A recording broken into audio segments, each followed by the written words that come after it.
El canal del Congreso presenta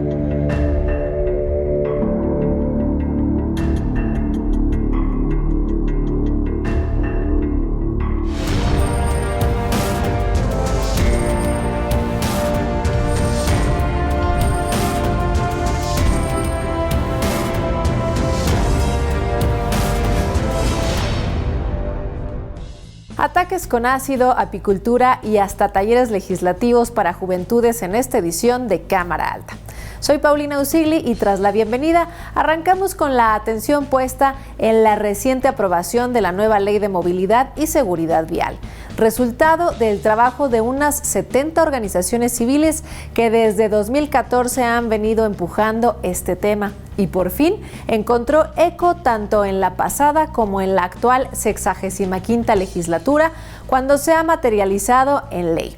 A continuación, las voces de los senadores y senadoras que avalaron y en su caso se comprometieron a observar que esta nueva legislación se cumpla. Esta ley constituye un marco para resolver problemas, dolores que vivimos todos los días las familias y las comunidades. Es una ley muy importante en ese sentido porque resuelve esos problemas de la vida cotidiana. 3 niñas y niños mueren atropellados todos los días. Esta ley lo que hace es un marco para no evitar el error humano, que ese siempre va a existir, sino para construir condiciones de tránsito, condiciones de regulación, condiciones de lineamientos para que estos errores finalmente no terminen con la vida de las personas y sobre todo, pues aquí estamos hablando de la vida de muchos niños y adolescentes y jóvenes. Cerca de 134,000 personas quedan lesionadas y de estas, 40,000 adquieren alguna discapacidad cada año. Y la pregunta entonces es, ¿cuál es el bien superior a tutelar como órgano de Estado? ¿Hacemos el máximo esfuerzo para tutelar la vida y la integridad?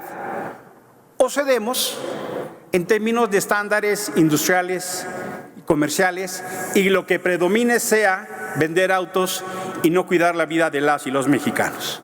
Lamento profundamente, siendo un Estado productor automotriz, que esta industria perdió la oportunidad de contribuir a la construcción de sistemas seguros en México, eludiendo la responsabilidad de prever vehículos seguros para las y los mexicanos.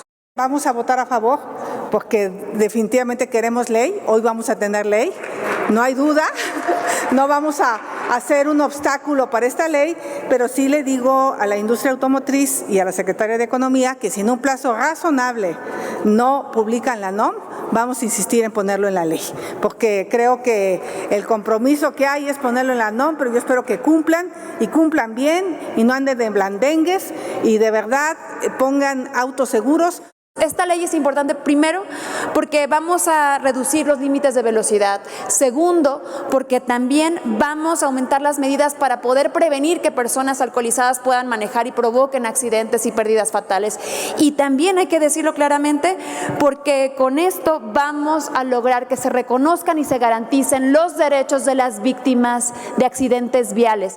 Estamos sentando las bases y principios para garantizar el derecho de toda persona a la movilidad en condiciones de seguridad vial, accesibilidad, eficacia, sostenibilidad, calidad, inclusión e igualdad. Uno de los efectos más relevantes de esta ley general es la de establecer las bases para que los poderes legislativos de todas las entidades federativas expidan sus leyes estatales de movilidad y seguridad vial. Con esta ley se está incluyendo la movilidad urbana, la movilidad rural y la movilidad insular de todo el país para garantizar al mismo tiempo los derechos humanos de acceso a la salud y a la educación. La movilidad ya no será un privilegio, sino un derecho de todas y todos los mexicanos. Le informo que se emitieron un total de 102 votos a favor, 0 votos en contra, 0 votos en abstención, de 102 senadoras y senadores presentes. Por lo tanto, es aprobado por unanimidad. En consecuencia, queda aprobado en lo general y los artículos no reservados del proyecto de decreto por el que se expide la Ley General de Movilidad y Seguridad Vial.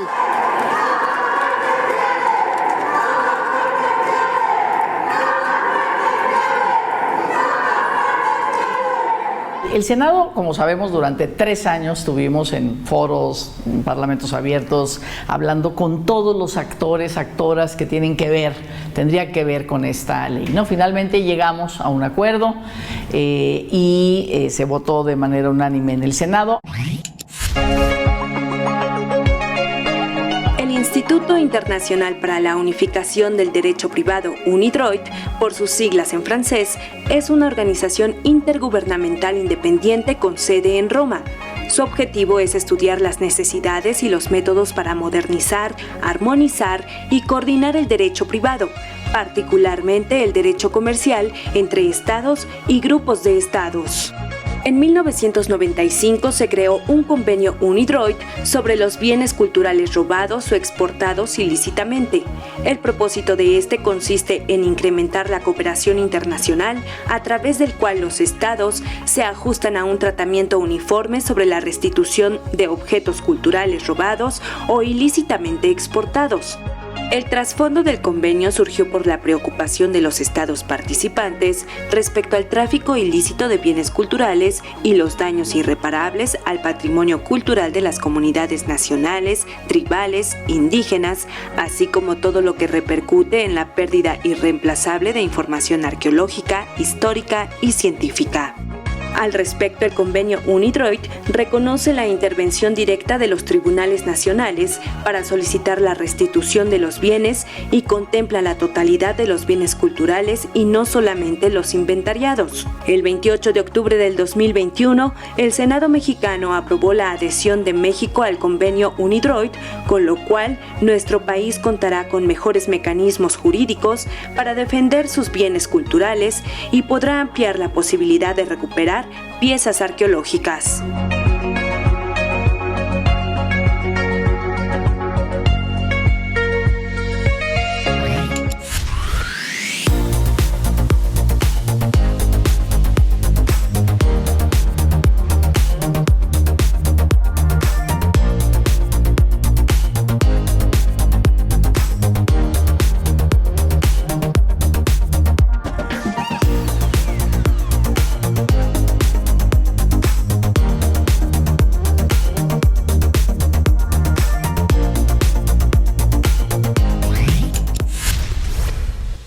Los ataques con ácido y otras sustancias abrasivas son considerados como una de las formas de agresión en contra de las mujeres que, además de generar un sufrimiento físico enorme, se convierte en una marca de posesión machista sobre la vida de las víctimas. Se trata de un crimen que la Organización de las Naciones Unidas ha calificado como una forma devastadora de violencia de género. De acuerdo a diferentes investigaciones, en el 2021, 30 mujeres fueron víctimas de ataques de ácidos y sustancias corrosivas. 30 mujeres que perdieron gran parte de su ser en ese ataque. 30 mujeres que además no han encontrado justicia. Justicia es la mayor exigencia de las mujeres que han sido víctimas de agresiones con ácido. Una práctica delictiva que ha aumentado en la última década, que atenta contra la dignidad humana y que deja huellas de todo tipo. Por ello, la Cámara Alta acordó que las agresiones con ácido y otras sustancias químicas, corrosivas, irritantes, tóxicas o inflamables sean tipificadas como violencia física. Legislemos, porque nunca más una sola mujer vuelva a sufrir un ataque tan artero y cobarde. Si se limita la legislación únicamente a los ataques con ácido, como en el caso de Carmen o de Malena, lo que sucedería es justamente que no se podría tener la facilidad de sancionar a aquellas personas agresoras que lleguen a atacar a las mujeres con otro tipo de sustancias, como estas otras que mencionaba. Se trata de una precisión a la ley que fue enviada a la Cámara de Diputados, como parte de la reforma al artículo 6 de la Ley General de Acceso de las Mujeres a una vida libre de violencia. Yo solo quiero que dimensionemos lo que pasa con un ataque con ácido o con cualquier otra sustancia corrosiva. ¿Por qué? Porque el 90% de los ataques de ácido o de sustancias corrosivas a las mujeres fueron por su pareja o alguien que decía que las quería, que tenía una relación sentimental cercana a ellas. Y obviamente también habla de una conducta premeditada. Es decir, no se trata de una situación que se da de repente porque hubo tal vez algún altercado y al agresor se le ocurrió en ese momento, sino que es algo planificado porque debió haber obtenido la sustancia en algún lugar y de ahí la necesidad de que pues, se regule en ese sentido también. La razón para detallar en la ley las sustancias con las que se violenta a las mujeres es que cada una de ellas causa impactos diferentes en el cuerpo, pero el crimen sigue siendo el mismo y sin duda amerita un castigo. Nosotras en la Fundación llevamos el registro de mujeres que han sido víctimas de ácido, mujeres, y llevamos un registro de 32 mujeres a lo largo de 20 años. Y inclusive 4 mujeres han muerto derivado del ataque. Esto indica justamente la gravedad del ataque por sí mismo. Y hemos notado que los estados del centro del país es donde tenemos más registros, en Ciudad de México, en Puebla y en el Estado de México. Nosotras tratamos de que esto sea un delito autónomo dentro de los códigos penales de cada uno del estado y dentro de los estados y dentro del Código Penal Federal de nuestro país. Para nosotras eso es algo fundamental que queremos pues solicitarles a los legisladores, ¿no? Que ellos puedan ser unos aliados para nosotras.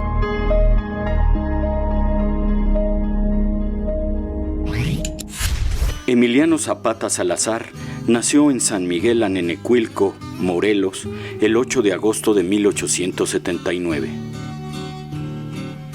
Como campesino vivió en carne propia las injusticias en torno al sistema de producción agrícola de aquella época en manos de unos cuantos. A sus 27 años, encabezó la rebelión contra los hacendados azucareros y en 1909 organizó la Junta de Defensa para repartir la tierra entre los campesinos. Ese mismo año fue electo presidente del Consejo Regente de Anenecuilco y posteriormente se convirtió en dirigente agrario de Morelos. Más tarde, con el lema Tierra y Libertad, Emiliano Zapata se unió al movimiento revolucionario de Francisco I. Madero con la clara intención de derrocar al régimen de Porfirio Díaz, convirtiéndose así en el líder del Ejército Libertador del Sur durante la Revolución Mexicana. Zapata fue un hombre de profundas convicciones y de férreos ideales que en ningún momento vacilaron ante las figuras políticas que intentaron doblegarlo. Incómodo para las huestes carrancistas, finalmente éstas encontraron la manera de ganarse la confianza de Zapata a través del coronel Jesús Guajardo, quien ofreció unirse a su causa y para sellar dicha unión invitó al caudillo a comer en la hacienda de Chinameca el 10 de abril de 1919. En el dintel de la puerta de la hacienda, alrededor de las 2 de la tarde, Zapata recibió a quemarropa el fuego de fusilería de la banda de guerra que había tocado 3 veces llamada de honor. Murieron con él Seferino Ortega, Gil Muñoz y su asistente Agustín Cortés, entre más gente de su tropa. Emiliano Zapata fue asesinado, mas no así sus anhelos, algunos consagrados en leyes y otros en el ideario colectivo de resistencia, rebeldía y dignidad. Por todo ello, Zapata vive y la lucha sigue.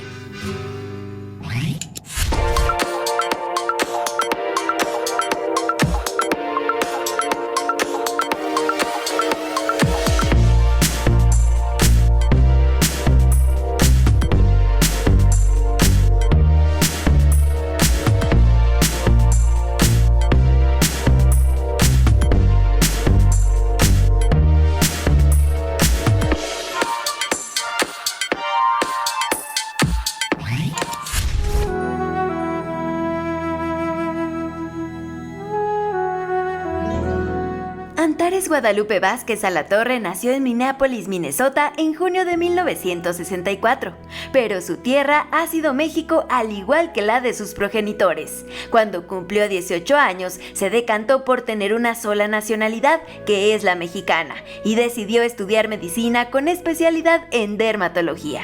Ha ejercido la práctica privada de la misma por más de 25 años. Otra de sus actividades profesionales ha sido la docencia en diversas instituciones educativas, impartiendo materias relacionadas con el ámbito biológico y de investigación.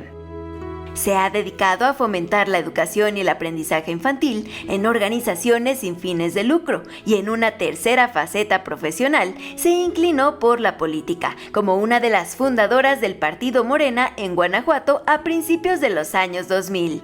En 2015 fue candidata a diputada federal.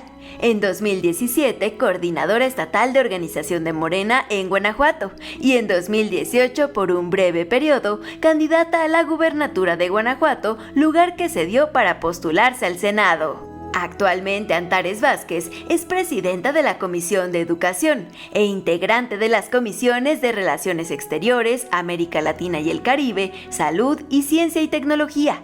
La senadora Antares se autodefine como una mujer empoderada y valiente que ve los obstáculos como retos. Es una luchadora tanto en las aulas como en las calles, donde pretende día a día revolucionar conciencias y desterrar de una vez y para siempre la violencia política en razón de género. Para la senadora Antares, la presencia en paridad de las mujeres en el Senado ha venido a modificar en forma y fondo el trabajo parlamentario, pues el ambiente que se genera, el tono de la discusión y en sí la organización del debate ubica a las mujeres en el lugar que les corresponde, en el que siempre debieron estar a la hora de construir una patria más justa, más generosa y más feminista. Senadora Antares Guadalupe Vázquez Alatorre.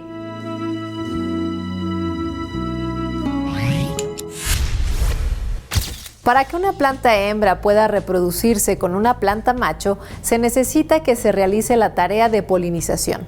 De modo que si los insectos polinizadores dejan de existir o se mantiene el declive como se ha detectado en el caso de las abejas, entonces tendremos un problema muy serio, ya que cerca de 2/3 partes de nuestra dieta proviene de plantas polinizadas.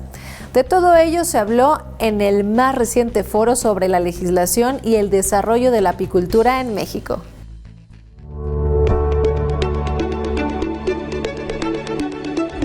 La desaparición de las abejas va en aumento. Las razones van desde el avance de la industrialización y el uso excesivo de químicos en las actividades agrícolas hasta afectaciones derivadas del cambio climático. Esto es una seria amenaza no solo para la población apícola, sino también para los ecosistemas de nuestro planeta y para toda la humanidad. Las abejas son insectos polinizadores, es decir, se encargan de asegurar la reproducción de miles de especies primordiales para la producción de alimentos, ya que al menos 3/4 partes de las cosechas mundiales dependen de polinizadores para su desarrollo. No es casualidad que el científico Albert Einstein mencionaba que si la abeja desapareciera, al hombre solo le quedarían 4 años de vida. Tiene un impacto muy importante en la economía regional, particularmente en las zonas más pobres, porque es susceptible de aplicarse, de producirse prácticamente en cualquier lado del estado, y juega un proceso muy importante en la estabilidad de los ciclos agrícolas y de la conservación de nuestra biodiversidad. México es el tercer país exportador de miel en el mundo, ubicado solamente por debajo de China y Argentina. Y la miel mexicana se comercializa en Europa, Estados Unidos, Arabia Saudita y Japón, habiendo en el país unos 40,000 apicultores que trabajan 1.9 millones de colmenas.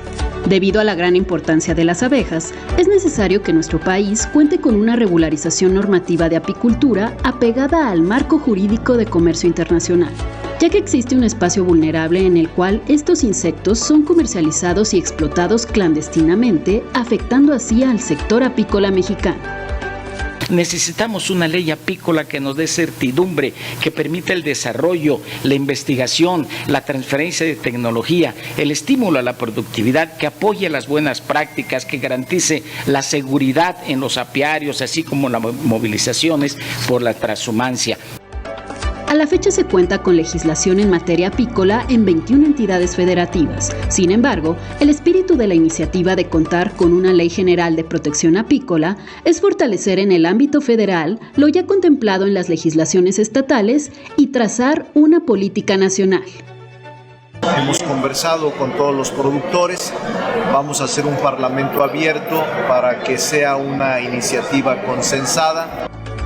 Hasta la fecha, la Comisión de Agricultura del Senado ha llevado a cabo 3 foros regionales sobre la legislación y el desarrollo de la apicultura, a fin de recoger diversas opiniones de apicultores y expertos del sector que contribuyan a darle forma a esta nueva ley.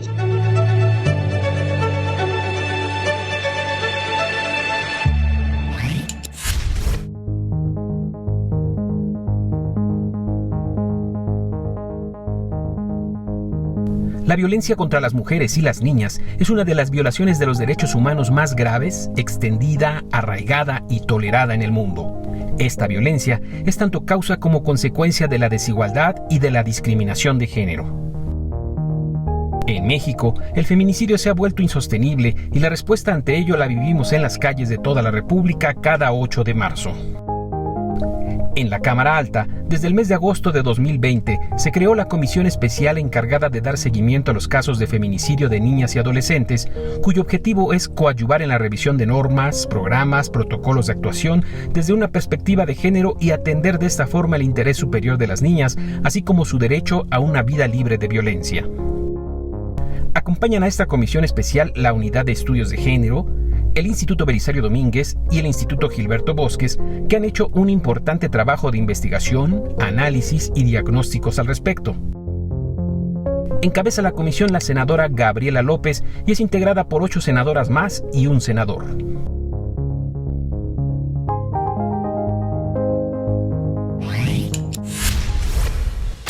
Motivar y preparar a las futuras generaciones de legisladores y legisladoras es una responsabilidad que recae en nuestros parlamentarios activos. De ahí que hace apenas unos años comenzó a impartirse el taller legislativo de las juventudes 10 por México, cuya respuesta ha sido inusitada y con una importante resonancia en distintos estados de la República. Si bien la relación entre la política y la juventud siempre ha sido vista como el agua y el aceite, es de sorprender el resultado obtenido en un par de años por el taller 10 por México, mismo que comenzó con 15 participantes, creció a 150 y hasta 250 jóvenes entusiastas del derecho parlamentario como una forma de expresar sus propias inquietudes. Que ustedes abracen esta tarea tan jóvenes, me da mucho gusto.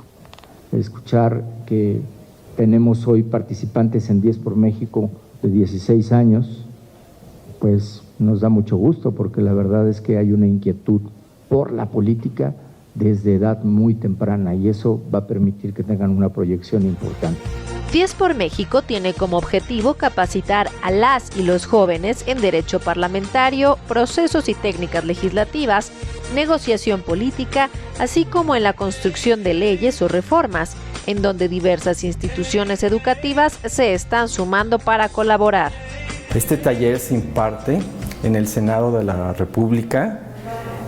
Son alrededor de 10 sesiones cada sábado durante el año y es ahí donde a los jóvenes les dan una formación de cómo preparar una iniciativa de ley, de cómo generar puntos de acuerdo. Es decir, es un proceso en donde desde muy jóvenes los empiezan a involucrar en estos procesos de la vida política del país.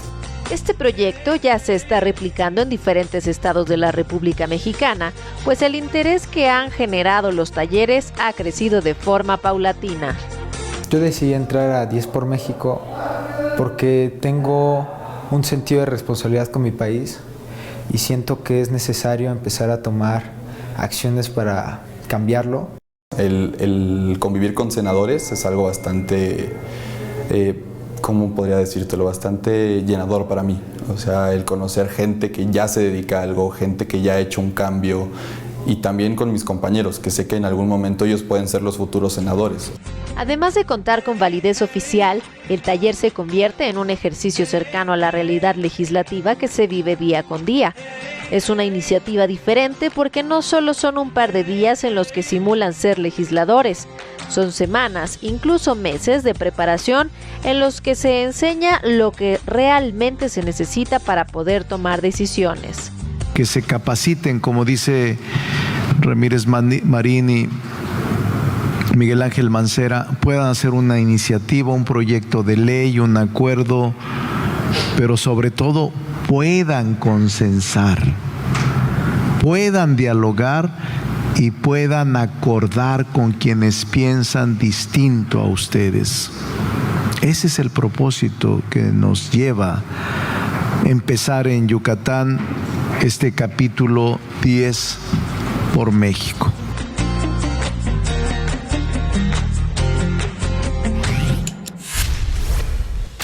De esta forma llegamos al final de Cámara Alta, no sin antes refrendar nuestra convocatoria para que nos acompañen en la siguiente edición de este programa para que sigamos reflexionando en torno a las discusiones y decisiones que se toman en el Senado de la República. Atentos a sus comentarios, aclaraciones y sugerencias, ponemos a su disposición distintos medios de contacto que justo ahora aparecen en pantalla. A nombre de todo el equipo de Cámara Alta se despide Paulina Usigli. Cuídense mucho, pásenla muy bien, hasta pronto.